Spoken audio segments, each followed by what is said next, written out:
Hi guys and girls, welcome back once again. I'm Petra.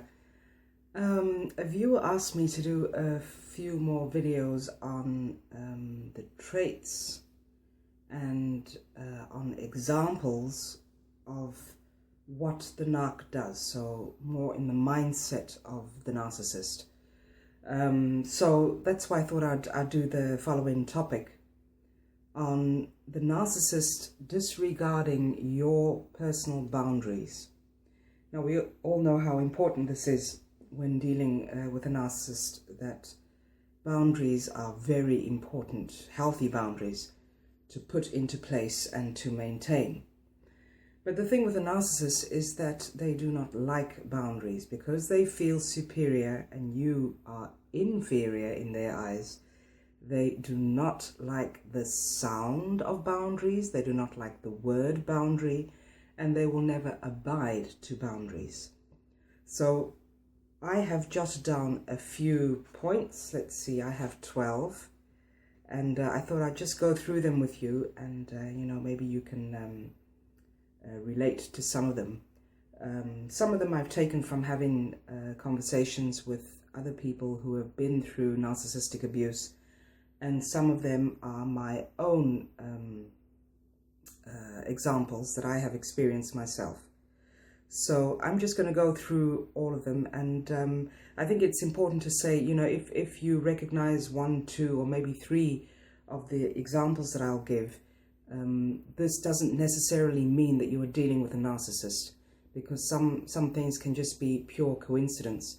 But if you notice that of the 12 points that you have, or that you recognize 7 or 8 or more of the examples of the traits, then it's probably safe to say that you are in fact, yes, dealing with a narcissist. So here goes. Point number 1 is that they will make you feel guilty about everything. So if you say no to anything that that they ask you, if they ask for a favor, if they ask you to help them out with something, and whatever it may be, and you find that you are not you are not able to help them out, or you're not able to answer the phone, or you're not able to do whatever to comply to their request, then they will lay a guilt trip on you, and a very mean and very heavy guilt trip. Point number 2 is that they lay claim on your time, your energy, your money, your goodwill, and your attention. And I think this reveals itself in or at least if I'm speaking from my own experience, they laid claim on my time and energy and other resources by just pulling me into their drama. There was drama almost every single day. And this would be by way of phone. They'd be phoning and, just relaying all the drama. There'd always be something going on.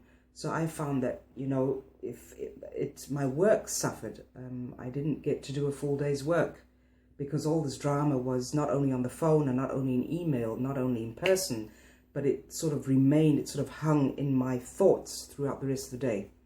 So they also lay a claim on your peace of mind, because I could not fully focus on other things around me, on my work, on parenting, on, just on the usual everyday stuff. So this is another sign that they are just totally walking over whatever boundary you have set there. Number 3 is that they see you as an extension of themselves. Now, how does this show up? As you probably know, when you're in a relationship with a narcissist, you will, they will gather information on you. So to give maybe a bit of a silly example, if you have said that you like to play tennis, or your favorite color is green or blue or whatever, this information is stored in the narcissist's head. And this is the gathering that they do, the gathering of information about you. And during the course of your relationship, they will mirror this to you. So if you say, I love playing tennis, then they will say, I love playing tennis. You know, this is sort of the love bombing stage that comes into play here. But it is also that they will continuously mirror you because they see you as an extension of themselves. So you won't be onto this straight away, because you'll think, isn't that wonderful? I love tennis and they love playing tennis. You know, it's but it's they just walk all over your boundaries because they see you as an extension of them. So I hope that was a bit of a silly example, but you know, I hope you get what I'm trying to say here. So that was point number 3. Point number 4 is that they make you believe things about yourself that are simply not true. To give another example, when I was dealing with the narcissistic ex-friend, I'm from Africa, so I have a lot of fire in my spirit. I can be very outgoing. I can sometimes be very loud. I can, you know, if I see if I see injustice anywhere, I might get verbal about that. I might speak my opinion. And so I just saw this as a sort of passion. It's a passion that I've always had. But this narcissistic friend said, you have so much anger in you. And I sort of, you know, just discarded that. I didn't place any value onto that. But in the course of our friendship, she kept on repeating this. You have so much anger in you. You are full of anger. You are full of fury. So at some point, if this is said to you on a regular basis, at some point you are going to start to believe it. So this is what I mean when I say that they make you believe that you are, they make you believe things about yourself that are simply not true.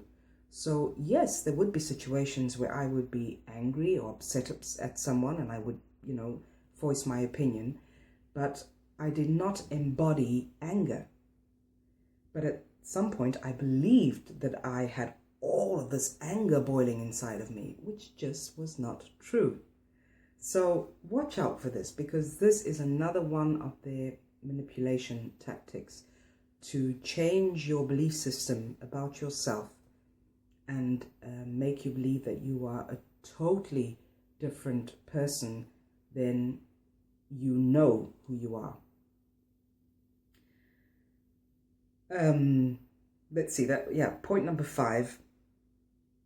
They say despicable things about your children, about other friends, about family members.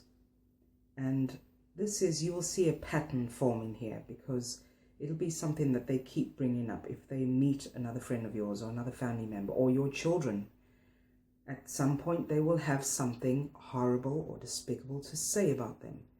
In my case, as I've said in previous videos, this narcissistic friend said horrible things about my daughter. She accused my daughter of being demonic, and she accused my daughter's dolls of being demonic. I have stated this in a previous video that this for me was a deal breaker, because I did say to her, I do not like what you have said. It makes me feel horrible. It is not true what you're saying. I just do not like it. And she totally disregarded this. So in setting that boundary where I said, I will not have you speaking of my children, or of my daughter this way, or of my friends or family members, she just totally disregarded that and went on, because she said it a second and a third time. So this is what they do. They try to bring down the people that surround you. So people who truly love you. This is something that they cannot handle. They do not like.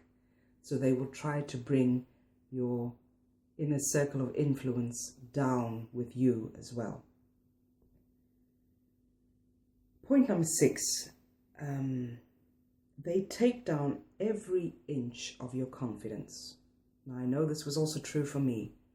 I felt that I was, you know, I think not extremely confident when I met this narcissistic friend, But I did have confidence, I did have high self-esteem, and in the course of our friendship, this was very subtly taken down, bit by bit by bit, until I got to the point where I lost my business. I had a successful practice, and because my self-esteem was so eroded by this person, I just felt that I could not function properly.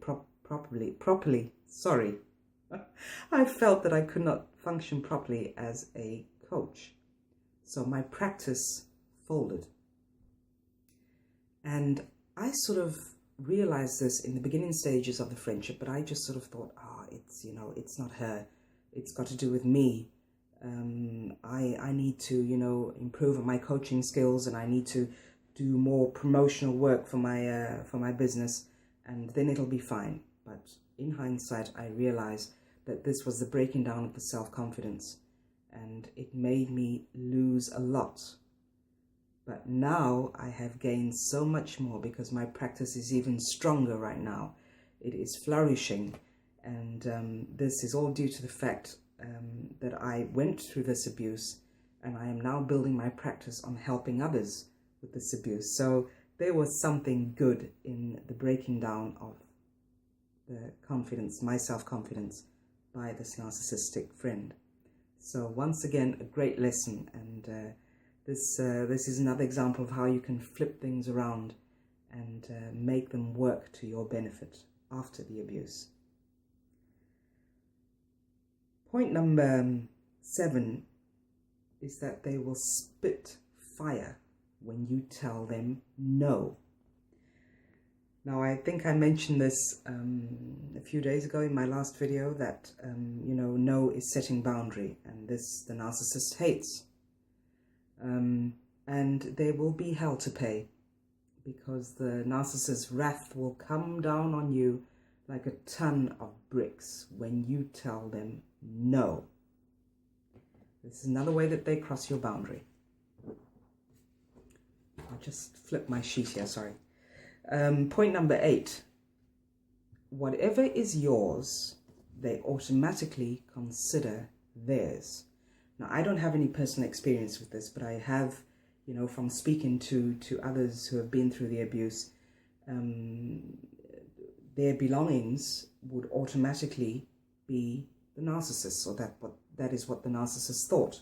So they would come home and their telephone would be missing, their pieces of clothing would be missing, and the narcissist had either thrown it away or hid it somewhere in the house.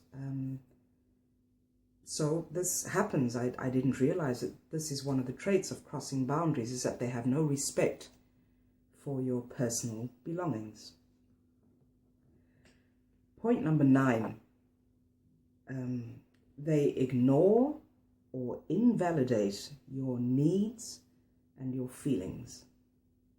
Now this rings very true to me as well, because whenever there was a conflict with the narcissistic ex-friend, I would sometimes bring this up, not always. I would say how it made me felt. I would say that I thought she was being unreasonable and that she wasn't right about what she had said or done. And she would either just completely ignore the fact that I had brought it up. She'd just start talking about something else. Or she would completely invalidate how I was feeling. She'd say, "You're overly sensitive," or "You didn't see that right," or "That is not what I said, that is not what I did, and your feelings don't matter to me." Now, this was also said to me on several occasions. Your feelings are of no importance. When a narcissist says this to you, believe them, because this is their truth. Your feelings are of no importance to them. Moving on to point number 10. 9 times out of 10, they will force you to be responsible for their needs. Sorry, I'll just touch the screen there because my battery's almost dead. So they will force you to be responsible for their needs. I remember one time, this narcissistic friend that I've brought up several times in this video, her relationship had ended, and she sent me an email to say, thanks to you, my relationship has ended. Just out of the blue, out of nowhere. So she made me feel responsible for the ending of her relationship.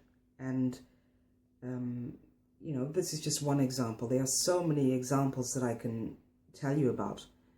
If she was feeling down, she just made me feel responsible to sort of pull her out of her depression, or ring her to make her feel good, or, you know, give her 8 hours out of my day to listen to her. So these are, you know, this is making you feel responsible when you are not responsible. You are responsible for your own life, for your own feelings, for your own emotions, for how you react to certain situations. And the narcissist is responsible for their life. But the thing is, they do not feel the accountability. They don't like taking accountability for their life. So they will project that right onto you. Don't let that happen. But this again is a red flag for a narcissist who just totally disregards your boundary. Point number 11. You will continuously feel obligated to do and say anything that will please them. So you will find yourself walking on eggshells. You will think, oh, let me send them a nice little text message in the morning so that they can start their day off well. Or let me see how they're doing. Or what can I do to keep them happy, to keep them content? What can I do to keep the peace? So you will feel obligated to do this. And they do this in a very subtle way. Again, where they just, at some point, you will feel obligated to lead their life for them. You know, it goes as far as that. It is just, it's crazy. It is absolutely crazy.